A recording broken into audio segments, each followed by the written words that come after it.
Mapya yaibuka kuelekea kwenye mchezo wa Kariakoo Derby kati ya timu ya Simba Sports Club wakienda kucheza dhidi ya timu ya Yanga Sports Club katika dimba la Meja Jenerali Isamuhyo Mei 3. Bwana, kuna viashiria vimeonekana vya urozi kwenye dimba la Meja Jenerali Isamuhyo ambavyo vimeonekana kabla ya mchezo kati ya timu hizi mbili kuweza kufanyika. Sasa ni timu gani hiyo ambao wameenda kufanya urozi katika dimba la Meja Jenerali Isamuhyo na kuweza kuonekana hadharani? Undani wa taarifa hii tunakuja kukusogezea kupitia hapa SR Media Plus ili nayo uweze kuhabarika na kufahamu kiundani zaidi kuhusiana na hiki ambacho nimekugusia hapo awali. Lakini kabla sije kusogezea moja kwa moja, naomba nikukumbushe jambo moja na la kimsingi kabisa, mwana familia wangu. Kama wewe hii ndio time yako ya kwanza unajiunga nasi hapa SR Media Plus alafu bado hujasubscribe channel yetu, basi nikwambie kiukweli kabisa, wewe ulikuwa unapitwa na taarifa nyingi na zile nzuri za kimichezo ambazo sisi huwa tunakuhabarisha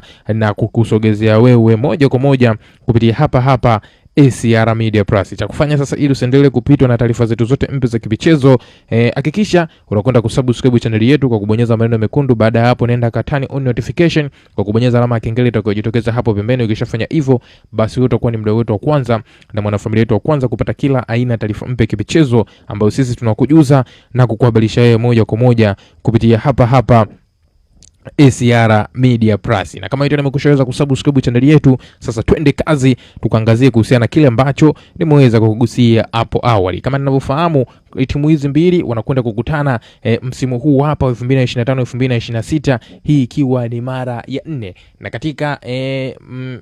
katika mechi tatu za mwisho ambazo wameweza kukutana msimu huu hapa, timu ya Simba waliweza kuibuka na ushindi kwenye mchezo mmoja kwenye Kombe la Muungano Cup. Timu ya Yanga imeibuka na ushindi kwenye mchezo mmoja kwenye michuano ya ngao ya jamii, lakini pia kwenye ligi kuu iliweza kupatikana sare moja. Sasa huu ni mchezo wa 4 ambapo timu hizi mbili zinakwenda kukutana ndani ya msimu mmoja kwenye michuano mbalimbali. Lakini kwenye mchezo wa mwisho kabisa ambapo timu hizi mbili ziliweza kukutana ni kwenye finali ya Muungano Cup ambapo iliweza kufanyika kwenye dimba la New Amani Complex visiwani Zanzibar, finali ambayo ilitamatika kwa timu ya Yanga kupoteza ubingwa katika michuano hiyo ya Muungano Cup kwa chumba moja kwa bila, bao pekee likifungwa na mchezaji Suleiman Mwalimu kwa njia ya mkwaju wa penalti. Sasa kwa upande wa timu ya Yanga Sports Club, naamini na maswali mengi ya kujiuliza kuelekea kwenye mchezo huu muhimu wa ligi kuu ya NBC Tanzania bara dhidi ya mtani wake wa jadi Simba Sports Club. Lakini kwa upande wa timu ya Simba Sports Club, naamini na yeye